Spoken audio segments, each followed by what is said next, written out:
नमस्कार दोस्तों, स्वागत है अपने YouTube channel top trending GK में। दोस्तों, आप सभी ने रेलवे एएलपी नई भर्ती रिक्रूटमेंट 2025 का इंडेंट लेटर ज़रूर देखा होगा। नहीं देखा है तो डिस्क्रिप्शन बॉक्स में टेलीग्राम चैनल की लिंक है, वहां पर सबसे पहले अपडेट डाल दिया था।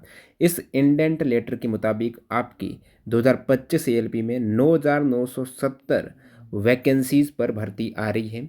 अब आप में से काफ़ी कैंडिडेट जानने के इच्छुक होंगे कि विज्ञप्ति कब आ रही है और फॉर्म कब से शुरू होंगे, क्योंकि अभी आपके एएलपी CBT 2 है ना, वो एग्ज़ाम हुए ही नहीं है। 2 दिन पहले ही एग्ज़ाम को रीशेड्यूल किया गया था। तो इस बीच इस भर्ती का आने का क्या मकसद हुआ, देखते हैं। आप ये भी सोच रहे होंगे क्या ये रियल है या फेक है, इस पर भी बात करेंगे। तो ये इंडेंट लेटर है, इसको अपन ओपन करते हैं। तो ये पहली बार इंडेंट लेटर नहीं आ रहा है। इससे पहले 2024 की आप भर्तियां देखेंगे ना, उसमें भी एनटीपीसी का इंडेंट लेटर वायरल हुआ था, जेई का इंडेंट लेटर आया था। तो सारी भर्तियों का कहीं ना कहीं इंडेंट लेटर है। वो विज्ञप्ति आने से पहले, जो विज्ञप्ति ड्राफ्ट होती है उससे पहले इंडेंट लेटर ये इंटरनली चलता है। आप कहेंगे कि ये कौन सी वेबसाइट पर है, तो बोल रहा हूँ ये इंटरनल लेटर है, वेबसाइट पर नहीं आता। जोनल रेलवे को भेजा जाता है वैकेंसीज के रिगार्डिंग। यहाँ पर आप देखेंगे इसमें बात हो रही है कि रेलवे बोर्ड ने, यहाँ देखेंगे, assessment of vacancies of ALP by zonal railway in online indenting and recruitment management system OIRMS has been examined in railway board. कहने का मतलब रेलवे बोर्ड ने जोनल रेलवेज द्वारा, अलग अलग जोनल रेलवेज आप यहाँ पर देखेंगे, central railway, east central railway, total 16 यहाँ पर जोनल रेलवे आपको देखने को मिलेंगे। तो रेलवे बोर्ड ने क्या किया, इस इंडेंट लेटर में जोनल रेलवेज के द्वारा, जोनल रेलवेज क्या करता है, OIRMS है, ये एक अलग रिक्रूटमेंट सिस्टम का पोर्टल रहता है जहाँ पर रिक्तियों का मूल्यांकन है वो भेजा जाता है कि हमारे बोर्ड में जोनल में इतनी वैकेंसीज हैं, वो अभी रिक्त हैं। तो उसके बाद यहाँ पर एक और दे रखा है इन्होंने, HRMS। तो HRMS में दर्ज जो लोको रनिंग डाटा है ना, और रेलवे द्वारा प्रोजेक्ट की गई रिक्तियों के आधार पर यहाँ पर एक मूल्यांकन किया गया है। और इस मूल्यांकन के अकॉर्डिंग द कॉम्पिटेंट ऑथोरिटी यानी सक्षम प्राधिकारी ने 2025 के लिए 9,970 ALP पदों के लिए केंद्रीकृत सेंट्रलाइज्ड यानी केंद्रीकृत रोजगार अधिसूचना जारी करने की अनुमति यहाँ पर दे दी है सक्षम प्राधिकारी ने। और प्रत्येक जोनल रेलवे की स्वीकृत रिक्तियों की सूची यहाँ पर नीचे इन्होंने प्रदान की है। तो इस लिस्ट में आप देखेंगे 16 जोनल रेलवेज हैं, और इस रेलवे अलग अलग आरआरबी में आते हैं। तो आरआरबी के अकॉर्डिंग बाद में आपकी वैकेंसीज आएगी, लेकिन इंडेंट लेटर में अब तक जब भी वैकेंसीज आई है वो जोनल रेलवेज के अकॉर्डिंग ही आती है। यहाँ पर कुछ स्टार मार्क भी हैं। यहाँ स्टार मार्क आपके ईस्टर्न रेलवे में है और साउथ ईस्टर्न रेलवे की वैकेंसीज में स्टार मार्क है। टोटल वैकेंसीज आप मिलाएंगे ना, 9,970 वैकेंसीज है।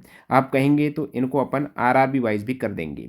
तो इस चैनल को सब्सक्राइब कर देना। इन स्टार मार्क का मतलब ये हुआ, लास्ट में और स्टार मार्क है वो है मेट्रो रेलवे कोलकाता। तो 2025 वैकेंसीज है ना, ये 2025 वैकेंसीज यहाँ पर इंक्लूड की जाएगी SER में और ER में।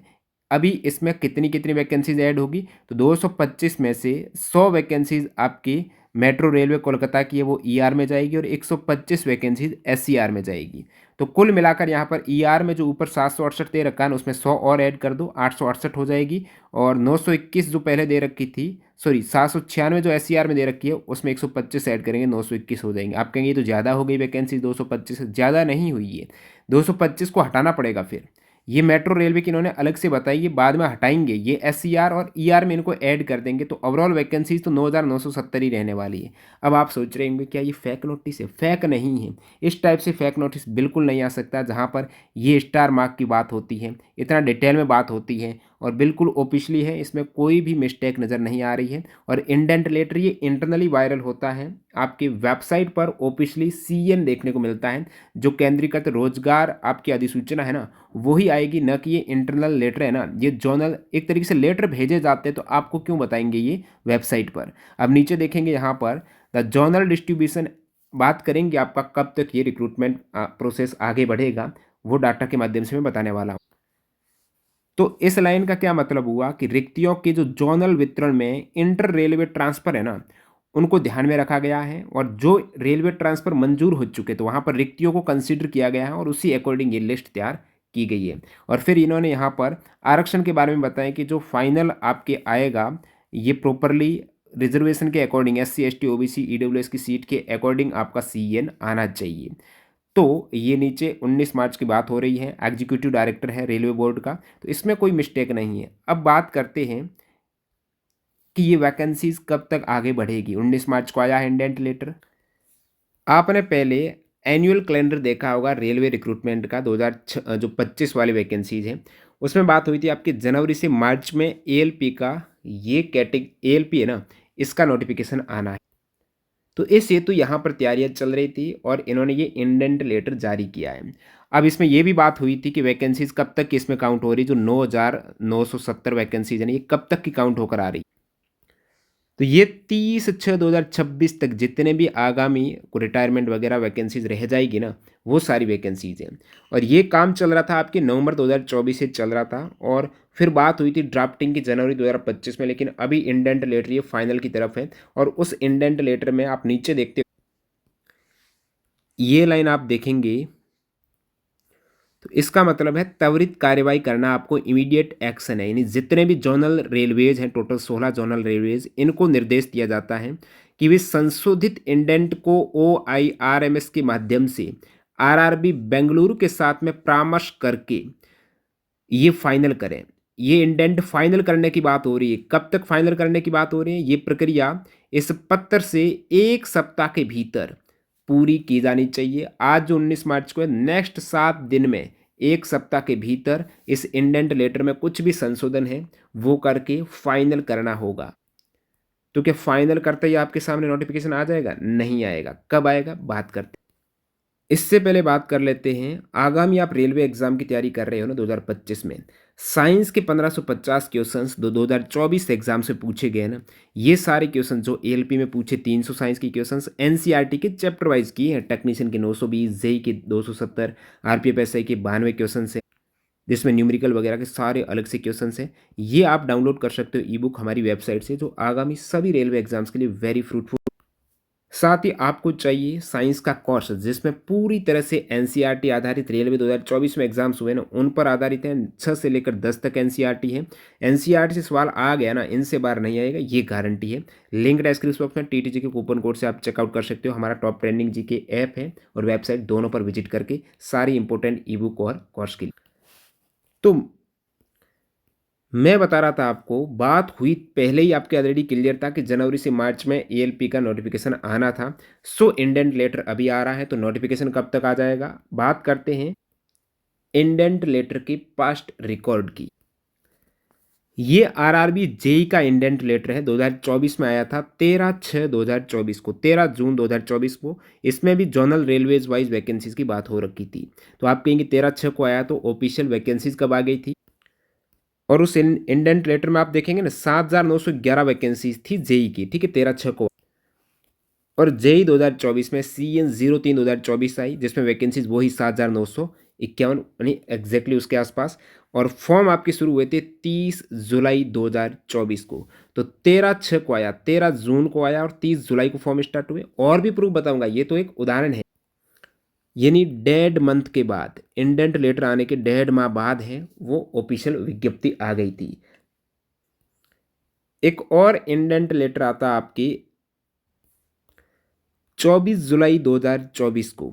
इसमें बात हुई थी आपकी एनटीपीसी के रिक्रूटमेंट की, वही OIRMS पोर्टल पर ये वैकेंसीज आई आपकी नोटिफाई हुई थी। तो इसमें आप देखेंगे एनटीपीसी का 24 जुलाई को आया था और इसमें वही वैकेंसीज थी आपकी लगभग।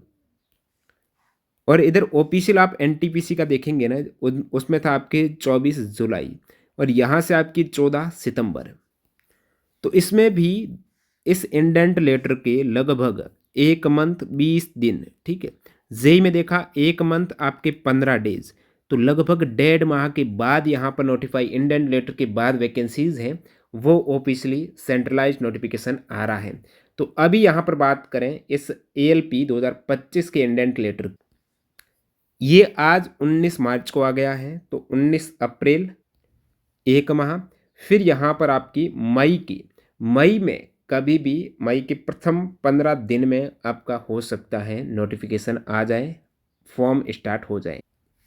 मई के सेकेंड वीक तक इस इंडेंट लेटर के पास्ट रिकॉर्ड को ध्यान में रखते हुए और मार्च तक वैकेंसीज आनी थी आपके, लेकिन थोड़ा डिले हो रहा है तो इसमें भी एक आध मंथ नेक्स्ट आपके डिले हो सकता है, तो 1 से 1.5 मंथ बाद आपका ऑफिशियल नोटिफिकेशन देखने को मिल सकता है एएलपी 2025 का। अब क्या वैकेंसीज हैं वो बढ़ सकती है, आप देखेंगे 2024 में एएलपी में 5,696 वैकेंसीज आई थी शुरुआत में, लेकिन बाद में वैकेंसीज बढ़ी और 18,799 हो गई थी। और एएलपी के भी उस प्रीवियस कैलेंडर में आप देखेंगे ना, जनवरी से मार्च में एएलपी का आपका नोटिफिकेशन आना था और आ गया था, ये शुरुआत में ही आ गया था ये इलेक्शन की बदौलत। तो यहाँ पर ये कैलेंडर के अकॉर्डिंग रेलवे चलने की कोशिश कर रहा है, इसलिए ये इंडेंट लेटर वगैरह सामने आ रहे हैं। हालांकि अभी एएलपी के सीबीटी 2 का एग्ज़ाम होना है, इस बीच 2025 की विज्ञप्ति है वो जारी होने का इंडेंट लेटर आ जाता है। तो इस अकॉर्डिंग एग्ज़ाम तो आपके 2026 में ही जाने वाले हैं, क्योंकि अभी तक तो एनटीपीसी ग्रुप डी के एग्ज़ाम होने हैं। तो एएलपी यदि 2025 में वैकेंसीज आती है ना, 2026 में ही एग्ज़ाम होंगे, वो बाद की बात है। एक बार रिक्रूटमेंट नोटिफिकेशन आ जाने दो। तुरंत कोई भी अपडेट पाने के लिए आप टेलीग्राम चैनल ज्वाइन कर लो, लिंक आपको डिस्क्रिप्शन बॉक्स में मिल जाए। और जो हमारी इंपॉर्टेंट ई बुक है रेलवे 2024 में पूछे गए सारे 1500 प्लस साइंस की क्वेश्चंस और एनसीईआरटी की चैप्टर वाइज सारे क्वेश्चंस थी। और साथ ही साथ यहाँ पर आप एनटीपीसी ग्रुप डी के लिए जीके का देखना चाहते हो तो रेलवे 2024 की जीके भी आप डाउनलोड कर सकते हो। ई बुक वगैरह की लिंक डिस्क्रिप्शन बॉक्स में मिलते हैं नए वीडियो में। धन्यवाद।